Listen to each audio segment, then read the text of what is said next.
High end hello myself অনিমান রয়। আর আজকে হচ্ছে simple harmonic মোশনের part 4। আমরা যদি এতদিনে যা কিছু আমরা পড়লাম সেসব কিছু যদি রিক্যাপ করি তাহলে একটা ট্রেন্ড নোটিস করা যাবে। সেটা হচ্ছে যেসব আমরা ডিসকাশন করছিলাম, ফর্মুলা দেখছিলাম, ইকুয়েশন দেখছিলাম, সবকিছু কি ছিল, একটা জেনারেলাইজ ফর্মে ছিল, রাইট? মানে ওই ইকুয়েশনটা বা ওই ফর্মুলাটা বা ওই ডিসকাশনটা আমরা যে কোনো এসএইচএম এর ক্ষেত্রে অ্যাপ্লাই করতে পারি, রাইট?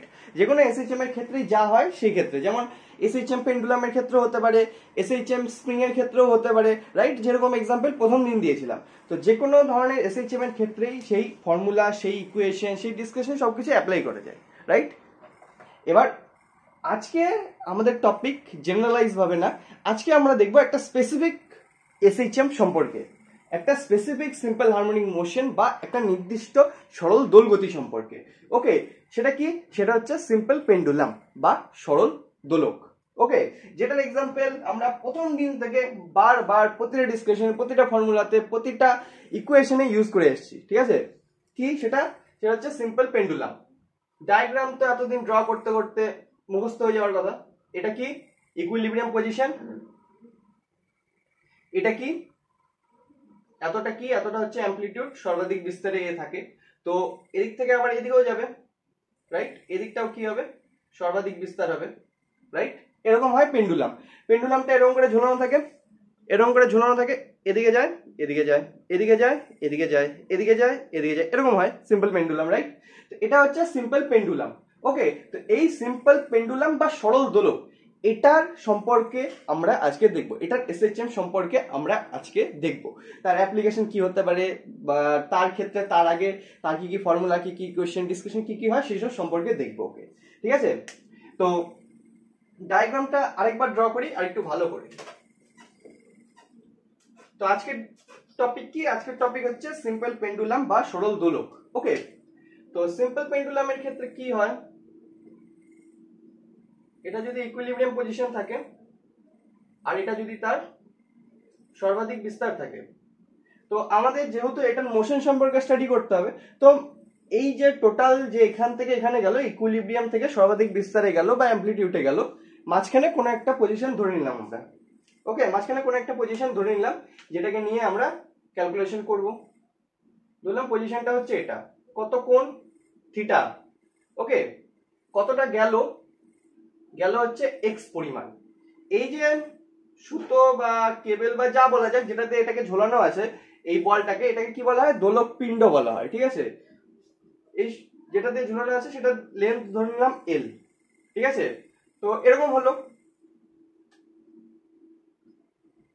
এটাতে এ থাকেই জানার কথাই। ওকে, নাও এত দূর অব্দি আসলো। এইবার এই পজিশনে বস্তুটা যখন এই পজিশনে থাকবে, সরল দোলকটা, তখন এর উপরে ফোর্স অ্যাপ্লাই করবে, রাইট? কি কি ধরনের ফোর্স অ্যাপ্লাই করবে? এক তো অ্যাপ্লাই হবে টেনশন ফোর্স, রাইট? এক অ্যাপ্লাই হবে টেনশন ফোর্স, দুই অ্যাপ্লাই হবে নিচের দিকে এমজি। তাহলে এমজি দুটো কম্পোনেন্ট তৈরি হবে, একটা এদিকে একটা এদিকে। তো দুটো কম্পোনেন্ট যদি তৈরি করি, এদিকে একটা হবে আর এদিকে একটা হবে, রাইট? এই অ্যাঙ্গেলটা কত হবে? থিটা হবে। এটা থিটা হলে এটাও থিটা। এটা কত হবে তাহলে? MG cos theta. এটা কত হবে? MG sine theta, right? MG cos theta এদিকে, এমজি সাইন থিটা এদিকে। কম্পোনেন্ট কিভাবে ডিভাইড হয় এটা সম্পর্কে আমরা সবাই জানি। ওকে, নাও সবার ফার্স্ট কোশ্চেন সেটা হচ্ছে, এই যে সিম্পল পেন্ডুলামের যে এসএইচএম হচ্ছে, এটা কি সত্যিকারের কি একটা সরল দোলগতি হচ্ছে, সিম্পল হারমোনিক মোশন হচ্ছে? সেটার প্রুফ কি? সেটার প্রুফ কি? এটা তো না হয় দেখে বলে দিলাম যে এটা সিম্পল হারমোনিক মোশন হচ্ছে বা সরল দোলগতি হচ্ছে, ঠিক আছে? আর আমরা এতদিন ধরে এক্সাম্পলও এটারই নিয়ে আসছিলাম, সবকিছুর ক্ষেত্রে এটারই এক্সাম্পল ছিল, রাইট? ডায়াগ্রাম এটারই ড্র করতাম। বাট প্রুফ কি? Mathematical proof. Okay, mathematical proof কি যে এটা সিম্পল হারমোনিক মোশন কিনা, আদৌ এটা সিম্পল হারমোনিক মোশন, সরল দোলগতি, নাকি আমরা এমনি এমনি লিখে যাচ্ছি এগুলা?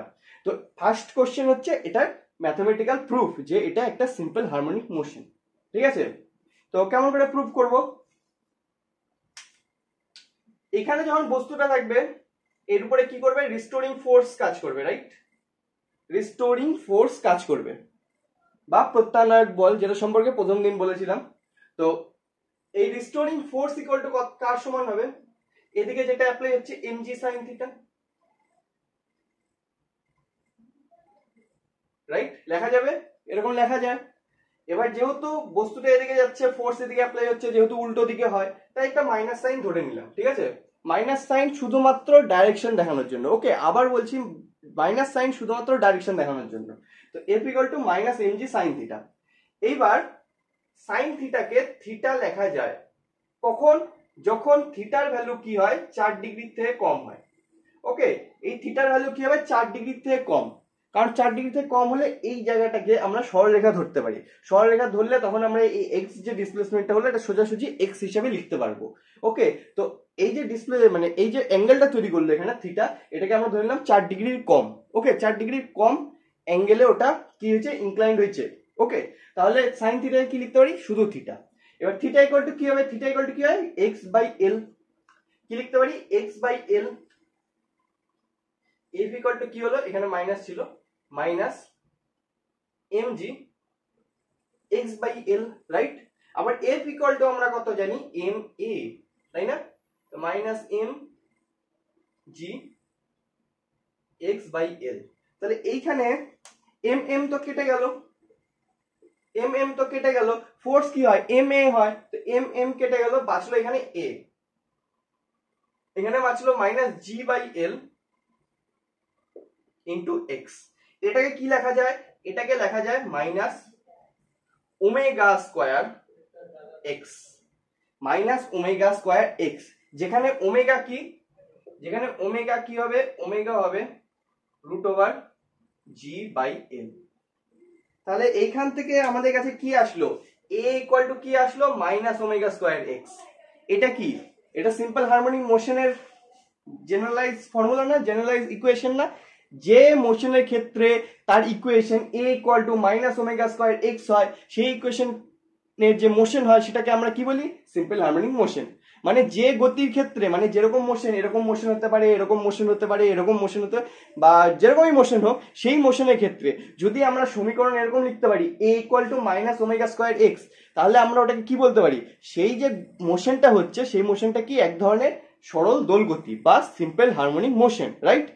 তাহলে এখানে যেহেতু চলে আসলো A equal to minus omega square X, যেখানে omega equal to root over G by এল, তাহলে এই যে সিম্পল পেন্ডুলামের যে মোশনটা হচ্ছে, এটা কি? এটা হচ্ছে সিম্পল হারমোনিক মোশন বা সরল দোলগতি। তাহলে এটা প্রমাণ হয়ে গেল। কি প্রমাণ হলো? যে এই যে মোশনটা হচ্ছে সরল দোলকের, এটা এক ধরনের সরল দোলগতি, রাইট? তো এতদিন আমরা যে এক্সাম্পলটা নিতাম সেটা কাজের জন্যই নিতাম, এমনি এমনি নিতাম না, ঠিক আছে? কাজের জন্যই নিতাম, যে অ্যাকচুয়ালি এটা সরল দোলগতি হয়, তার উপরে বেসিস করে আমরা সবকিছু ডিসকাশন করতাম। ওকে, তো সরল দোলগতি যখন চলে আসলো, তাহলে টাইম পিরিয়ড বের করা যাক।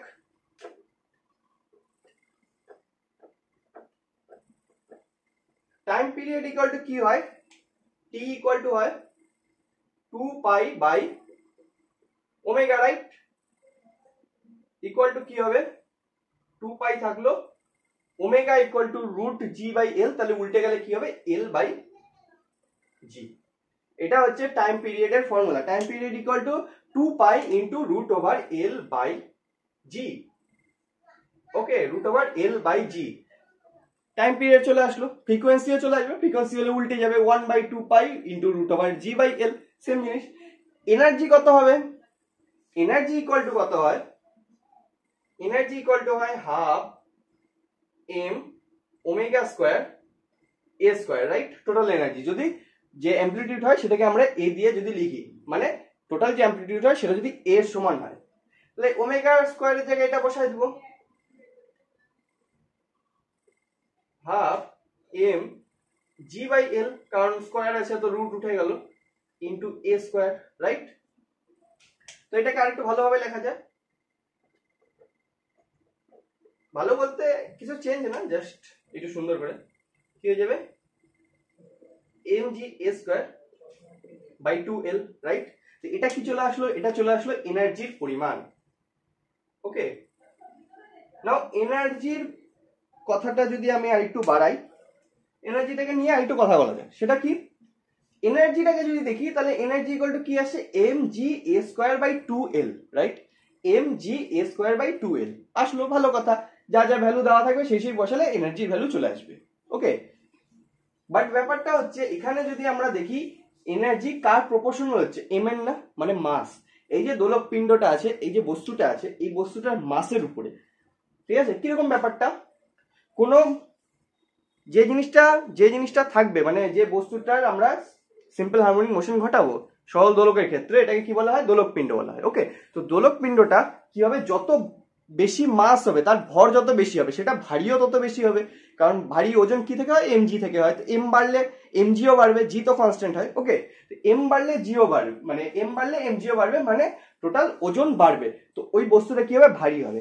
তো যে বস্তু যত ভারী, তাকে সরাতে গেলে, ডিসপ্লেসমেন্ট করতে গেলে তত বেশি ওয়ার্ক ডান করতে হবে, তত বেশি ওয়ার্ক ডান করতে হয়। যে বস্তু যত ভারী, তাকে সরাতে তত বেশি ওয়ার্ক ডান করতে হয়, রাইট? তো যত বেশি ওয়ার্ক ডান করবো, তার মধ্যে এনার্জি কি হবে, তত বেশি হবে। তার মধ্যে এনার্জি তত বেশি দিতে হবে, আর তার মানে যত দিব ততটাই তো স্টোর হবে, রাইট? তো যতটা এনার্জি দিব ততই স্টোর হবে। ওই জন্য এনার্জি কি হয়, এম এর প্রপোর্শনাল। মানে মাস যত বেশি হবে, এই দোলক পিণ্ডটার মাস যত বেশি হবে, যত ভারী হবে, কারণ মাস তো এম হয়, আর এমজি ইকুয়াল টু ওজন হয়, ভারী হয়। তো এম বাড়লে এমজিও বাড়বে, তো এটা তো কমন ব্যাপার। তো যে বস্তুটার মাস যত বেশি হবে, তাকে সরাতে তত বেশি ওয়ার্ক ডান করতে হবে, তত বেশি এনার্জি দিতে হবে। যত বেশি এনার্জি দিব, সেই এনার্জিটা কি হবে, ওর মধ্যে স্টোর হয়ে থাকবে। তাহলে ই ইকুয়াল টু কি, ই হলো এম এর প্রপোর্শনাল, রাইট? ই কি হলো, এম এর প্রপোর্শনাল হলো, ঠিক আছে? তো ফার্স্ট পয়েন্ট কি আসলো এটার থেকে, ই প্রপোর্শনাল টু এম, মানে যে দোলক পিণ্ডের মাস যত বেশি হবে, সেই দোলক পিণ্ডের মধ্যে এনার্জি তত বেশি হবে। ওকে, আরেকটা জিনিস যদি দেখি, ই এল এর সাথে ব্যস্তানুপাতে আছে, মানে inversely proportional, right? E is proportional to 1/l, ঠিক? ই ইজ প্রপোর্শনাল টু 1/l, এটাও এখান থেকে বোঝা যাচ্ছে, দেখা যাচ্ছে এল এর উল্টো। তার মানে কি, তার মানে এই যে লেন্থটা, যে সুতো দিয়ে বা কেবল দিয়ে বা যা দিয়ে এটাকে ঝোলানো আছে, সেটা লেন্থ যত বড় হবে, তার এনার্জি তত কম হবে। লেন্থ বড় হলে এনার্জি কম হবে, এটাই তো ইনভার্স সম্পর্ক না, ব্যস্তানুপাতের সম্পর্ক। তো এটা কেন হয়, এটা কেন হয়, কোনো আইডিয়া? এটা যদি বুঝতে লাগে, তাহলে আমাদের কাছে কনসেপ্ট চলে আসে সেই আগেকার কনসেপ্ট, সেটা হচ্ছে বলের ভ্রামক বা moment of force. Moment of ফোর্সে কি বলা ছিল, দেখি, দেখা যাক মোমেন্ট অফ ফোর্সে কি বলা ছিল।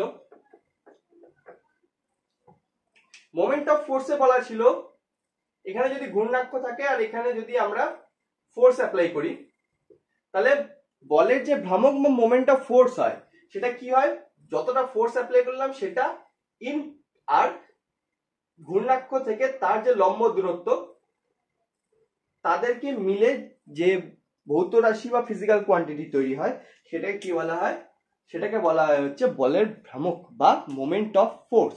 এবার এটার সাথে এটা সম্পর্ক,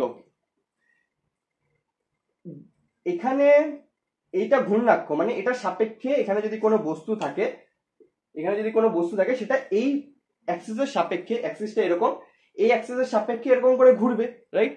অ্যাক্সিসের সাপেক্ষে ঘুরবে।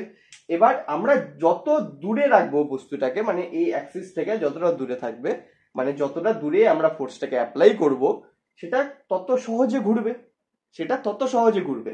এটা একটা সবচেয়ে ভালো এক্সাম্পল, সেটা হচ্ছে দরজা। ওকে, দরজা কি থাকে, এখানে আটকানো থাকে। দরজা কি থাকে, এরকম থাকলে এখানে আটকানো আছে, এরকম করে খোলে দরজা, রাইট? এরকম করে খোলে। তাহলে দরজায় কি মনে হয়, এখানে ফোর্স অ্যাপ্লাই করলে বেশি সহজে খুলবে নাকি এখানে অ্যাপ্লাই করলে? তো দরজা যেখানে আটকানো, যেখানে অ্যাক্সিস দরজা, যে অ্যাক্সিসের চারপাশে দরজাটা ঘোরে, যে অক্ষের চারপাশে, তার থেকে যত দূরে আমরা অ্যাপ্লাই করবো ফোর্স, দরজা খোলা তত সহজ হবে, রাইট?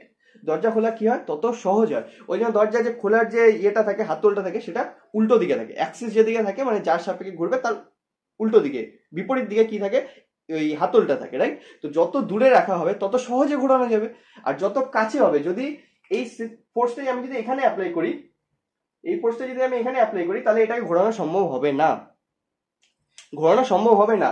এখানে যদি F1 এখানে F2 ফোর্স অ্যাপ্লাই করি, তাহলে F2 ফোর্সকে বড় হতে হবে F1 এর থেকে, যদি এটাকে ঘোরাতে হয়, এই বস্তুটাকে যদি ঘোরাতে হয় এই অ্যাক্সিসের সাপেক্ষে, তাহলে F2 কে বড় হতে হবে, কারণ যত কাছে আসবো তখন L তো কমে যাবে না, L তো কমে যাবে, তার মানে কি মোমেন্ট অফ ফোর্স কমে যাবে, ওই জন্য F কে বড় হতে হবে। তো সেই জন্য এই এটা কি এক ধরনের তো ঘূর্ণাক্ষই এটা। এবার যদি এটাতে আসি, এটাতে এটা কি ঘূর্ণাক্ষতে, এটা সাপেক্ষেই তো ঘুরছে, এটা ঘূর্ণাক্ষ, এটা সাপেক্ষে এদিকে যাচ্ছে এদিকে যাচ্ছে এদিকে যাচ্ছে এদিকে যাচ্ছে। এটার থেকে যত দূরে থাকবে পিণ্ডটা, সেটাতে আমাদের কি করতে হবে, সেটাতে কম ফোর্স অ্যাপ্লাই করতে হবে। কম ফোর্স অ্যাপ্লাই করা মানে কি, কম এনার্জি, রাইট? তো লেন্থ এটা যত বড় হবে এনার্জি তত কম হবে। লেন্থ যত কম হবে, লেন্থ যত কম হবে, ধরলাম এইটুকু ছিল, এটা এই পিণ্ডটা এখানে ছিল, তাহলে কি হবে, এনার্জি বেড়ে যাবে। তখন কি হবে, এনার্জি বেড়ে যাবে। ওকে, এটা হচ্ছে মোমেন্ট অফ ফোর্সের কনসেপ্ট, ঠিক আছে?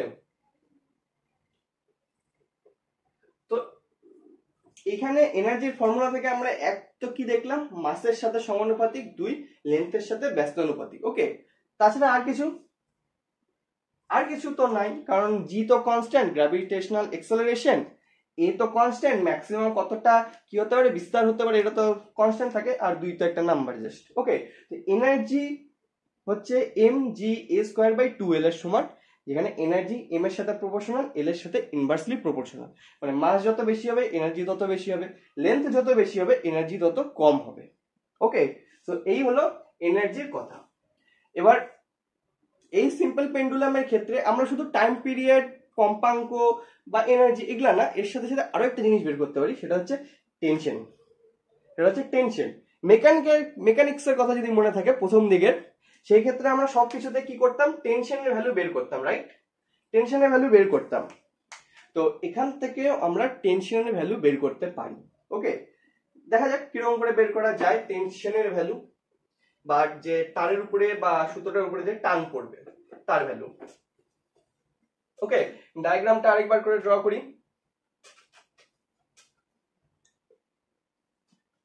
ডায়াগ্রামটা যদি মাঝামাঝি জায়গায় আমি ড্র করি, এরকম জায়গায়, এখান থেকে এটা, রাইট? এবার এটা যখন চলবে এদিকে যাবে এদিকে যাবে এদিকে যাবে, রাইট? এবার এই যে মোশনটা, এই যে পাথ, এটাকে যদি আমি এক্সটেন্ড করি তাহলে কিরকম হবে, এরকম হবে না? একটা কি হলো, সার্কেল তৈরি হলো, মানে একটা সার্কুলার মোশন হলো। মানে এটা যদি চলতে থাকে তাহলে এই সার্কুলার মোশনে চলবে, রাইট? এই সার্কুলার মোশনে চলবে। যেই সার্কুলার মোশনের সেন্টার কোনটা হবে, এটা। সার্কুলার মোশনের সেন্টার কি হবে, এটা, রাইট? তাহলে এই সার্কুলার মোশনে চলার ক্ষেত্রে যে অভিকেন্দ্র বল লাগছে সেটা কি হবে, সেটা হবে এই mg, আর এদিকে যে টেনশন হচ্ছে তাদের লব্ধি। তাদের কি হবে, লব্ধি। মানে লব্ধি তো ভেক্টর ফর্মে ইউজ হয়, এখানে কি হবে, tension minus mg equal to ভিতরের দিকে অভিকেন্দ্র বল, যেটা এই সার্কুলার মোশনের ক্ষেত্রে, মানে এই সার্কুলার মোশনটা ঘটাচ্ছে এই দোলকটা, মানে এই দোলক পিণ্ডটা, রাইট? কি জিনিস বললাম আরেকবার, এটাকে এখানে লাগানো। ওকে, এটা একটা সিম্পল পেন্ডুলাম যেটা চলছে এখান থেকে এখানে এরকম করে চলছে। এবার এটাকে যদি এক্সটেন্ড করি এই পাথটাকে, তাহলে কি হবে, একটা সার্কেল তৈরি হবে। যে সার্কেলের সেন্টার কোনটা, সেন্টার হচ্ছে এটা, রাইট? সেন্টার হচ্ছে এটা, এই সেন্টারের চারপাশে ঘুরবে যদি এক্সটেন্ড করা যায়। ওকে, তাহলে এই যে সার্কুলার মোশনটা হচ্ছে, যার এইটুকু অংশ আমরা খালি দেখতে পাচ্ছি, এইটুকু সেগমেন্ট, সেই ক্ষেত্রে যে অভিকেন্দ্র বল দরকার হয় সেটা কোথা থেকে আসবে, সেটা আসবে টেনশন মাইনাস mg, কারণ টেনশন ভিতরের দিকে অ্যাপ্লাই হচ্ছে, mg বাইরের দিকে, অভিকেন্দ্র বল ভিতরের দিকে অ্যাপ্লাই হয়, তাহলে ভিতরেরটা মাইনাস বাইরেরটা ইকুয়াল টু অভিকেন্দ্র বল, রাইট? তো অভিকেন্দ্র বলকে যদি আমরা fc এর সমান ধরি, তাহলে সেটা কার সমান হবে, tension minus mg, right? Tension উপরের ফোর্স মাইনাস নিচের force, right? Tension minus mg। তাহলে এখান থেকে টেনশন ইকুয়াল টু আমরা কত লিখতে পারি, টেনশন ইকুয়াল টু আমরা লিখতে পারি fc প্লাস mg, রাইট? তো দোলক পিণ্ডের m তো দেওয়া থাকবে, g তো আমরা জানি কত হয়, তো আমাদের বের করতে হবে fc বা অভিকেন্দ্র বল, রাইট? এবার আমাদের কোশ্চেন হচ্ছে fc বা অভিকেন্দ্র বল কি করে আসবে। fc বা অভিকেন্দ্র বল কোথায় লিখি, এখানে লিখি। fc বা অভিকেন্দ্র বল কত হয়, mv square by r, right? r কি হয়, রেডিয়াস। এখানে রেডিয়াস কোনটা, এটা কি, এটা হচ্ছে l, রাইট? যে দৈর্ঘ্যটা সুতোটার বা কেবলটার বা যা দিয়ে ধরা হবে ঝোলানো হবে সেটা লেন্থ, রাইট? তাহলে আরেক জায়গায় আমরা কি লিখতে পারি, আরেক জায়গায় আমরা লিখতে পারি l। এখানে v এর ভ্যালু যদি বসায় দেই, একটা সিম্পল হারমোনিক মোশনের ক্ষেত্রে v এর ভ্যালু কি ছিল, omega root over a square minus x square. তো ভি স্কোয়ার বসাতে হবে, তো স্কোয়ার হয়ে যাবে। কি আসবে? M omega square A square minus x square by L, right? তাহলে এফসি এর ভ্যালু কত বেরালো? এফসি এর ভ্যালু বেরালো M omega square A square minus x square by L plus MG by MG. Omega square মানে কি? Omega square মানে root over G by l. কি চলে আসবে? M g a square minus x square, আর এদিকে এল নিচে আসলো, এদিকে এল নিচে ছিল, তো এল স্কোয়ার হয়ে গেল প্লাস এমজি, রাইট? এমজি যদি কমন নেই তাহলে টেনশনের ভ্যালু কত আসলো? এমজি যদি কমন নেই টেনশনের ভ্যালু আসলো 1 প্লাস, মানে এটাকে আগে নিলাম 1 plus A square minus x square by L square, right? তাহলে টেনশনের যে ইকুয়েশন আসলো বা ফর্মুলা আসলো, যাই বলা যাক, ভ্যালু কি আসলো? এমজি ইনটু ব্র্যাকেটে 1 plus A square minus x square by L square, right? M mass, G কি গ্র্যাভিটেশন অ্যাক্সেলারেশন, 1 কি একটা নাম্বার, এ কি সর্বাধিক বিস্তার, এক্স কি, এবার এক্স কি? এক্স মানে হচ্ছে যে মুহূর্তের ক্ষেত্রে আমরা টেনশন বের করব, যে পয়েন্টে টেনশন বের করব, যে পজিশনে, সেই পজিশনে কতটা ডিসপ্লেসমেন্ট হয়, বাই এল স্কোয়ার মানে এই যে কেবলটার লেন্থ, রাইট? তাহলে এইখান থেকে আমরা কি বলতে পারি? টেনশন এক্স এর সাথে সম্পর্কযুক্ত। এই টেনশনের যে ইকুয়েশন আসলো সেখানে এক্স একমাত্র একটা ভেরিয়েবল, রাইট? একটা চলরাশি, বাকি সব কিছু ধ্রুবক। এটাই কি? একটা একমাত্র ভেরিয়েবল, রাইট? এটা যদি ভেরিয়েবল হয় তার মানে কি? এক্স এর ভ্যালু চেঞ্জ হলে টেনশনের ভ্যালুও চেঞ্জ হবে, এক্স এর ভ্যালু চেঞ্জ হলে টেনশনের ভ্যালু কি হবে? চেঞ্জ হবে। তার মানে আমরা কি বলতে পারি? তার মানে আমরা বলতে পারি এই যে মোশনটা হচ্ছে এখান থেকে এত দূর অব্দি আসছে, এখান থেকে এত দূর অব্দি যাচ্ছে, এই যে মোশনটা হচ্ছে সিম্পল হারমোনিক মোশন, এই মোশনের ক্ষেত্রে প্রতিটা পয়েন্টে, এই পয়েন্ট, এই পয়েন্ট, এই পয়েন্ট, এই পয়েন্ট, এই পয়েন্ট, এই পয়েন্ট, সব প্রতিটা পয়েন্টে টেনশনের ভ্যালু সমান না, কিন্তু টেনশনের ভ্যালু কি? সমান না।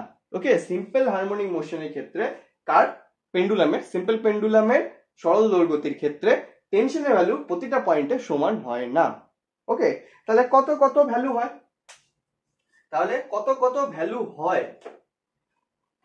মেনলি আমরা কি কি পজিশন দেখি? এক ইকুইলিব্রিয়াম আর একটা অ্যামপ্লিটিউডে, রাইট? মানে সর্বাধিক বিস্তারে।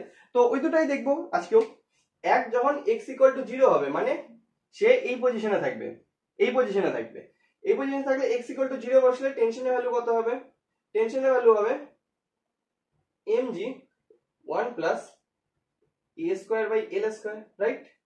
এবার x যদি a এর সমান হয় মানে এটা যখন এখানে চলে আসবে, এবার এখানে চলে আসলো, তখন x ইকুয়াল টু a হবে। এখানে যদি a বসাই দিই তাহলে এটা কেটে গেল, 0 হয়ে গেল, টেনশনের ভ্যালু কার সমান হয়ে গেল? mg সমান হয়ে গেল, রাইট? তাহলে এখান থেকে আমরা কি বলতে পারি? এখান থেকে এবার আমরা কি বলতে পারি? ইকুইলিব্রিয়াম পজিশনে টেনশনের value mg into 1 plus a square by l square, আর সর্বাধিক বিস্তারে ভ্যালু mg, রাইট? তাহলে টেনশনের ভ্যালু তো চেঞ্জ হয়ে যাচ্ছে, এটা তো বোঝা যাচ্ছে। কত রেঞ্জ, কত এখান থেকে এখানে, এর মধ্যে ভ্যারি করে। এখানে এর ভ্যালু বেশি, এর ভ্যালু কম, কারণ mg এর সাথে এখানে কিছু যোগ হয়ে যাচ্ছে, রাইট? এখানে কিছু যোগ হয়ে যাচ্ছে। তার মানে কি? ইকুইলিব্রিয়াম পজিশনে সবচেয়ে বেশি টেনশন অ্যাপ্লাই হয় তারের উপরে। সবচেয়ে বেশি কি হয়? চাপ, মানে টান। চাপ তো না, টান। টেনশন মানে কি? টান। কোন তারের উপরে, কোন তারের উপরে যে টান পড়ছে, সুতোর উপরে যে টান পড়ছে, টেনশন অ্যাপ্লাই হচ্ছে, সেটা কি ম্যাক্সিমাম হয় কখন? যখন বস্তুটা সিম্পল হারমোনিক মোশনের ক্ষেত্রে ইকুইলিব্রিয়াম পজিশনে আসে। ইকুইলিব্রিয়াম পজিশনে টেনশন সবচেয়ে বেশি অ্যাপ্লাই হয়। ওকে, এটাকে আরেকভাবে বোঝানো যায়, কিরকম? বস্তুটা যখন এখানে থাকবে তখন সোজাসুজি এমজি নিচে অ্যাপ্লাই হবে, তো সেটাকে কাউন্টার করতে হলে টেনশনকে তো বেশি হতেই হবে। কার থেকে? এই পাশে, কারণ এই পাশে এমজি নিচের দিকে থাকবে, তাহলে এমজির দুটো কম্পোনেন্ট, এমজির যদি দুটো কম্পোনেন্ট তৈরি হয়ে যায়, এমজির যদি দুটো কম্পোনেন্ট তৈরি হয়ে যায়, তার মানে এমজি কি হচ্ছে? ভাগ হয়ে যাচ্ছে, এমজির যে ভ্যালু সেটা ভাগ হয়ে যাচ্ছে, তার মধ্যে একটা ভাগকে কাউন্টার করতে হচ্ছে এই টেনশনকে, রাইট? এই পজিশনে যদি দেখি, এই পজিশনে এমজি অ্যাপ্লাই হচ্ছে নিচের দিকে, ওই জন্য এদিকে একটা কম্পোনেন্ট ভাগ হচ্ছে, এদিকে একটা, এই দুটো কম্পোনেন্ট মিলে এটা, তাহলে এই দুটো কম্পোনেন্ট তো এটার থেকে ছোটই, এই কম্পোনেন্টটা ছোট, আর এটাকে কাউন্টার করছে টেনশন। তাই টেনশন এই ক্ষেত্রে কি হবে, কম হবে। কার থেকে, এখান থেকে, কারণ এখানে এমজি কোনো কম্পোনেন্টে ভাগ হচ্ছে না, কোনো কম্পোনেন্টে ভাগ হচ্ছে না। ভাগ না হওয়ার জন্য এমজির ভ্যালু টোটালটাই কাকে কি করতে, কাউন্টার করতে হচ্ছে টেনশনকে। তাহলে এখানে টেনশনের ভ্যালু বেশি হবে, এখানে কম হবে। বোঝা গেল কেমন করে হলো? বোঝা গেল কিরকম ব্যাপারটা? এখানে এমজির ভ্যালু দুটো কম্পোনেন্টে ভাগ হয়ে যায়, তাহলে ভাগ হওয়ার জিনিস তো কমই হবে অরিজিনালের থেকে। এখানে এটার ভ্যালু কম, এটার ভ্যালু যদি কম হয় তাকে কাউন্টার করার জন্য যে টেনশন লাগবে সেটাও কম লাগবে। কিন্তু এখানে তো এমজি ভাগ হচ্ছে না ইকুইলিব্রিয়াম পজিশনে বা সাম্যাবস্থায়। এখানে যদি ভাগ না হয় তাহলে এই টোটাল যে জিনিসটা, টোটাল যে এমজি, এটাকেই কাউন্টার করতে হচ্ছে যে টেনশনকে, সেটার ভ্যালু তো বড় হতেই হবে। সেই টেনশনকে তো বড় হতেই হবে, কারণ তাকে পুরো এমজিটাকেই কাউন্টার করতে হচ্ছে।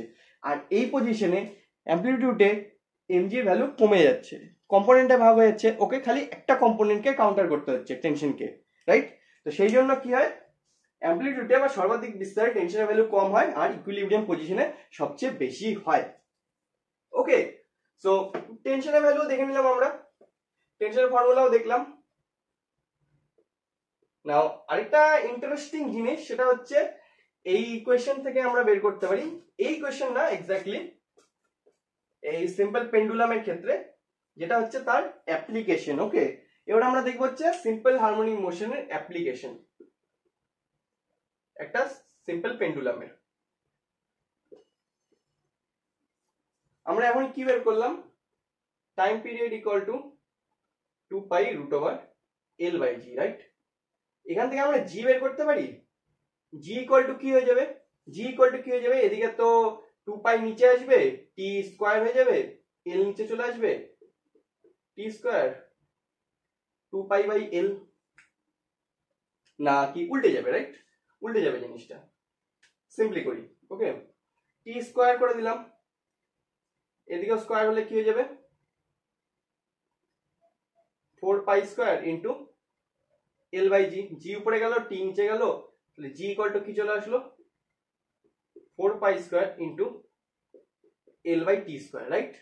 তো এইখান থেকে এই সিম্পল পেন্ডুলামে টাইম পিরিয়ড যদি আমাদের জানা থাকে, তাহলে আমরা গ্র্যাভিটেশনাল এক্সেলারেশনের ভ্যালুও বের করতে পারি, রাইট? এরকম করে বের করা যাবে, 4 pi square into L by T square, right?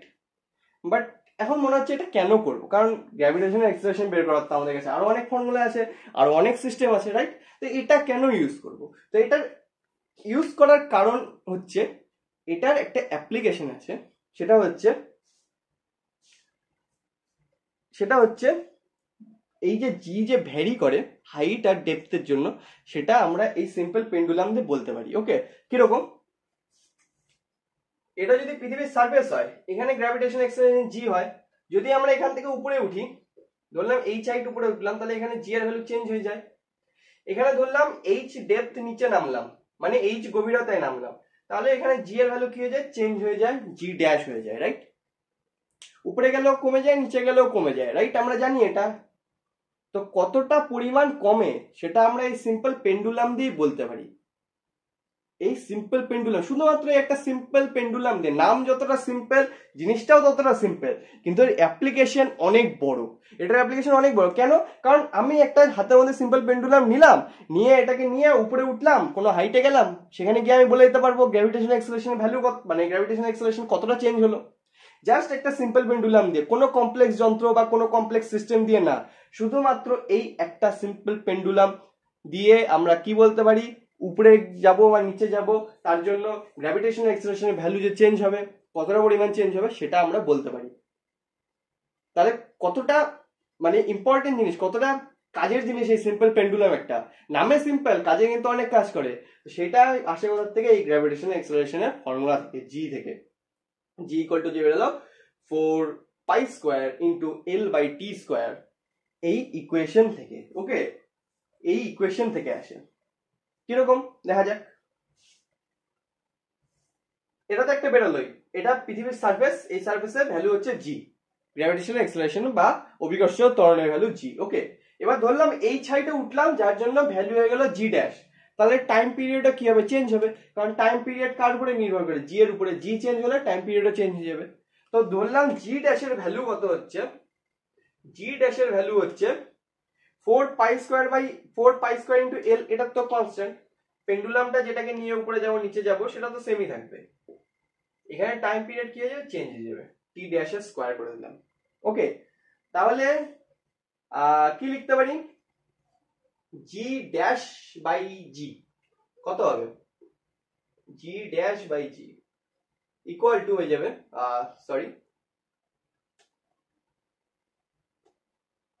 G dash by G কি হয়ে যাবে, T square by T dash square, right. এই যে একটা সিম্পল একটা ফর্মুলা আসলো, একটা জাস্ট অনুপাত আসলো, এই অনুপাত দিয়ে আমরা গ্র্যাভিটেশনাল অ্যাক্সিলারেশন ভ্যালু বের করে দিতে পারবো। কেমন করে, টি টি ড্যাশ, এটা তো স্টপ ওয়াচ দিয়ে আমরা মেপে নিতে পারবো যে এটার টাইম পিরিয়ড কত হচ্ছে। জি এর ভ্যালু আমরা জানি যেটা কনস্ট্যান্ট, পৃথিবীর সারফেসে কনস্ট্যান্ট থাকে 9.8, রাইট, এসআই এর ক্ষেত্রে কনস্ট্যান্ট থাকে। তাহলে এটা জানি, এটা বের করে দিতে পারবো, এটা বের করে দিতে পারবো এই সিম্পল পেন্ডুলামের ক্ষেত্রে। তাহলে জি ড্যাশ আরামে বেড়ে যাবে, জি ড্যাশ আরামে বেড়ে যাবে, রাইট। তাহলে এই সিম্পল পেন্ডুলামটার অ্যাপ্লিকেশনটা স্কেল কত বড়, বোঝা যাচ্ছে কত বড়, মানে কত ইম্পর্টেন্ট একটা জিনিস, যে জাস্ট একটা সিম্পল পেন্ডুলামকে নিয়ে কোনো কমপ্লেক্স যন্ত্রপাতি ছাড়া, কোনো কমপ্লেক্স জিনিস বা বিশাল কিছু ইকুয়েশন ছাড়া আমি জাস্ট একটা পেন্ডুলামকে নিয়ে উপরে গেলাম, ওখানে যে টাইম পিরিয়ড হবে সেটাকে ক্যালকুলেট করলাম, বের করলাম স্টপ ওয়াচ দিয়ে টাইম দেখে, আমাদের কাছে গ্র্যাভিটেশনাল এক্সেলারেশন যে চেঞ্জ হলো সেটা বেড়ে গেল, রাইট। তো সিম্পল পেন্ডুলাম, নাম সিম্পল কিন্তু অ্যাপ্লিকেশন অনেক বড়। ওকে, তো G dash by G equal to T square by T dash square আসলো। ওকে, এবার এখান থেকে আমরা আরো একটা জিনিস বের করতে পারি, সেটা হচ্ছে কতটা হাইট আমরা উপরে উঠলাম, এই যে এইচ এর যে ভ্যালু, সেই এইচ এর ভ্যালু আমরা বলতে পারবো কোথা থেকে, এখান থেকে। মানে টাইম পিরিয়ড যে চেঞ্জ হবে, টাইম পিরিয়ডের চেঞ্জের সাথে আমরা এই যে হাইট উঠলাম উপরে, সেই হাইটও বলে দিতে পারবো। মানে আমাদের মাপার জন্য অন্য কোনো কিছুর দরকার নেই, শুধুমাত্র একটা সিম্পল পেন্ডুলামকে নিয়েই আমরা হাইটও মেপে নিতে পারবো। তো কেমন করে মাপা যায় হাইট, কেমন করে মাপা যায়, রাইট, হাইট কেমন করে মাপা যাবে,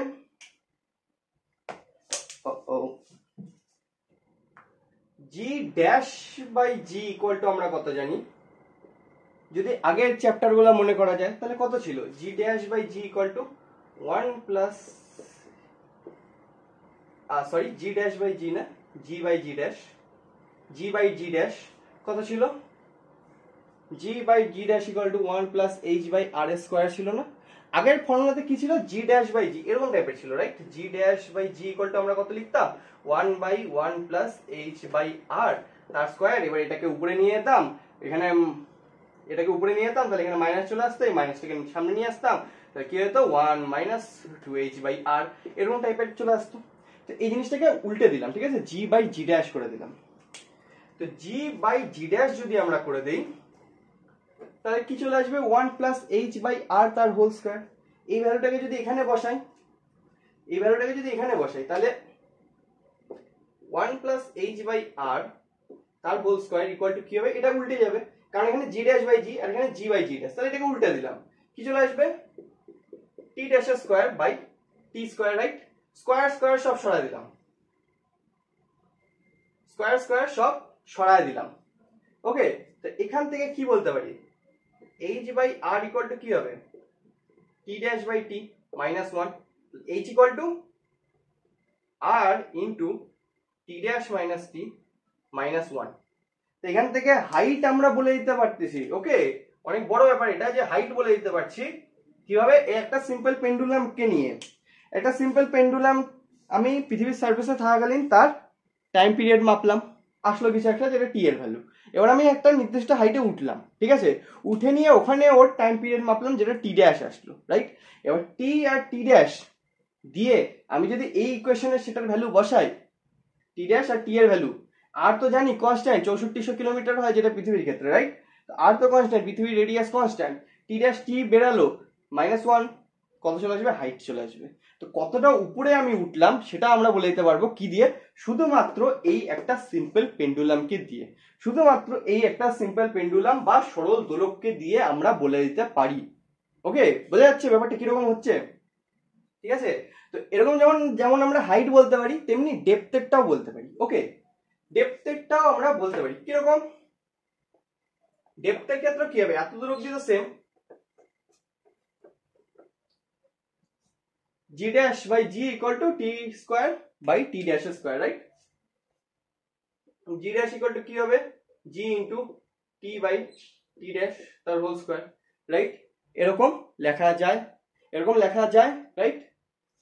এবার g dash যদি ডেপথের কথা মনে করা যায় তাহলে কি ছিল ডেপথের কথা, g dash equal to g into 1 minus h by r, 1 minus h by r এরকম ছিল। এটা ভ্যালু যদি এখানে বসাই দিই, g into 1 minus h by r equal to g t by t dash whole square, g g কেটে গেল, এখানে কি বাঁচলো h by r, এদিকে কি আসলো, এটা যদি এদিকে চলে যায় তাহলে 1 minus t by t dash এর হোল স্কয়ার, তাহলে h equal to কি চলে আসলো r into 1 minus t by t dash এর whole square, right? h equal to r into 1 minus sorry এখানে হোল স্কয়ার হবে না, এখানে ভিতরে স্কয়ার হবে, ওকে? কারণ 1টা তো স্কয়ারের মধ্যে না, শুধুমাত্র t আর t ড্যাশ স্কয়ারের মধ্যে, তো এখানে চলে আসবে, ওকে? তাহলে h মানে কতটা ডেপথ নিচে নামলাম, আমি কতটা নিচে নামলাম সেটা কার সমান হবে, r into 1 minus t square by t dash এর স্কয়ার চলে আসলো। তাহলে এখান থেকে আমরা কি টাইম পিরিয়ড, পৃথিবীর সারফেসে যখন আমরা থাকবো তখন এই সিম্পল পেন্ডুলামের একবার টাইম পিরিয়ড বের করবো, তারপরে কি করবো, তারপর নিচে নামবো, যতটা নিচে নামান আমাদের সেখানে নেপে কি করবো, একবার টাইম পিরিয়ড মাপবো, এই সিম্পল পেন্ডুলামের কি বেরোবে, টি ড্যাশ বেরোবে। টি আর টি ড্যাশ বেড়ে গেলে এই ইকুয়েশন যদি বসায় দিই, আর তো কনস্ট্যান্ট জানি, তাহলে এইচ এর ভ্যালু আসবে না, সেখান থেকেও কি হবে, এইচ এর ভ্যালু চলে আসবে আমাদের, মানে আমরা কতটা নিচে নামলাম সেটাও আমরা বলে দিতে পারি শুধুমাত্র এই একটা সিম্পল পেন্ডুলামকে ইউজ করে, শুধুমাত্র একটা সিম্পল পেন্ডুলামকে ইউজ করে। তো বোঝা যাচ্ছে এটার অ্যাপ্লিকেশন কি হতে পারে, অ্যাপ্লিকেশন কতটা হতে পারে, যে উপরে উঠবো নিচে নামবো, জি এর ভ্যালু কতটা চেঞ্জ হচ্ছে বলে দিতে পারছি, কতটা উপরে যাচ্ছি কতটা নিচে যাচ্ছি শুধুমাত্র এই একটা পেন্ডুলামকে ইউজ করে আমরা বলে দিতে পারছি। এটা যে ডায়াগ্রাম কমপ্লেক্স কি, একদমই সিম্পল, কমপ্লেক্স না। এখানে ইকুইলিব্রিয়াম পজিশন, এদিকে যাবে অ্যামপ্লিটিউডে। এবার যখন ফিজিক্যালি বস্তুটা থাকবে সেটা কি হবে, এরকম করে থাকবে ঝোলানো, এরকম করে যাবে এরকম করে যাবে, এরকম এরকম চলতে থাকবে, রাইট? তো সিম্পল জিনিস, একদম সিম্পল জিনিস, ঠিক আছে? সিম্পল পেন্ডুলাম, ওই জন্যই নাম সিম্পল পেন্ডুলাম, সরল দোলক, কিন্তু তার অ্যাপ্লিকেশন এরকম টাইপের, ঠিক আছে? তো এই হলো ওভারঅল সিম্পল পেন্ডুলামের কথা, সিম্পল পেন্ডুলাম বা সরল দোলকের যা কিছু ডিসকাশন ছিল সেটা কি কি, ফার্স্টে তো প্রুফ ছিল, তারপরে কি ছিল টাইম পিরিয়ড বের করা, এনার্জি বের করা, টেনশন বের করা, তারপরে তার অ্যাপ্লিকেশন একটা, ওকে? সো এরপরে এরকম টাইপের আরো অনেক ধরনের এসএইচএম বা সিম্পল হারমোনিক মোশন আছে, যেমন কি স্প্রিং এর ক্ষেত্রে, যেটার উদাহরণ প্রথম দিন দিয়েছিলাম, স্প্রিংটা এরকম ভার্টিক্যালিও থাকতে পারে, হরিজন্টালিও থাকতে পারে। তারপরে আরো কি এক্সাম্পল থাকতে পারে, আরো এক্সাম্পল থাকতে পারে, ইউ শেপের একটা নলের মধ্যে যদি আমি কোনো লিকুইড দেই, তাহলে লিকুইডের কি একটা ধর্ম থাকে, প্রপার্টি থাকে, সমোচ্চশীলতা ধর্ম, রাইট? কি থাকে, সমোচ্চশীলতা ধর্ম। তো সে কি করবে, সমান লেভেল বজায় রাখার চেষ্টা করবে। এবার একদিক থেকে যদি আমি লেভেল নামাই দিই, আরেক দিকে উঠে যাবে, এটা কি করবে, আবার নিচের দিকে নামবে, এটা উপরে উঠবে। এবার যদি এনার্জি কনজার্ভ থাকে, এটা আবার নিচে নামবে, এটা উঠবে, এটা নিচে নামবে, এটা উঠবে, এরকম চলতেই থাকবে। তো এটাও কি এক ধরনের সিম্পল হারমোনিক মোশন হলো, কারণ একই রাস্তাতে বারবার যাওয়া আসা করছে, রাইট? তো এটাও এক ধরনের সিম্পল হারমোনিক মোশন। তারপরে কি থাকে, কোনো সিলিন্ডারের মধ্যে যদি কোনো গ্যাস ভরি, আমি কোনো গ্যাস যদি ভরি, তারপর কোনো পিস্টন দিয়ে যদি চাপ দিই, গ্যাসের মধ্যে চাপ দিলাম, গ্যাস কি করবে, গ্যাস কি হবে, চাপ দেওয়ার জন্য গ্যাস কি হবে, কম্প্রেস হবে, কি করবে, এক্সপ্যান্ড করার চেষ্টা করবে, তো বড় হবে, পিস্টনটা উপরে উঠবে। আবার কি হবে, পিস্টনের ভারের জন্য নিচে নামবে, পিস্টনের ভরের জন্য নিচে নামবে, কম্প্রেস হবে, আবার বাড়বে, আবার কমবে, আবার বাড়বে, আবার কমবে। তো ওটাও কি হয়, এক ধরনের সিম্পল হারমোনিক মোশন হয়, ওকে? সো এরকম অনেক ধরনের সিম্পল হারমোনিক মোশনের এক্সাম্পল আছে, ঠিক আছে? সেগুলোর ক্ষেত্রে এত অ্যাপ্লিকেশন বা এত টেনশনের ভ্যালু বা এক্সেট্রা যেটা ভ্যালু, ওগুলো বের করতে হয় না, আমাদের জাস্ট ওটার প্রুফটা দেখাতে লাগে, ম্যাথমেটিক্যাল প্রুফ, যে ওটাও এক ধরনের কি হয়, সিম্পল হারমোনিক মোশন হয়, ওকে? তো সেই সব জিনিস সম্পর্কে দেখবো, তবে আজকে না, আজকে আমাদের টপিক এত দূরই ছিল, ওকে? সো সেগুলো সম্পর্কে আমরা পরের দিন দেখবো। আজকের হলো সিম্পল হারমোনিক মোশনের ক্ষেত্রে শুধুমাত্র একটা এক্সাম্পল দেখলাম, সেটা হচ্ছে সরল দোলক বা সিম্পল পেন্ডুলামে, ওকে? সো আশা করি বোঝা গেল লাইক শেয়ার সাবস্ক্রাইব। সো পরের দিন দেখা হচ্ছে ওইসব জিনিস নিয়ে, সঙ্গে আরো কিছু টপিক আছে, ছোট ছোট দুটো বাট ইম্পর্টেন্ট, ওকে? সো আজকের জন্য এটুকুই, দেখা হচ্ছে নেক্সট দিন নেক্সট সেশনে, টাটা।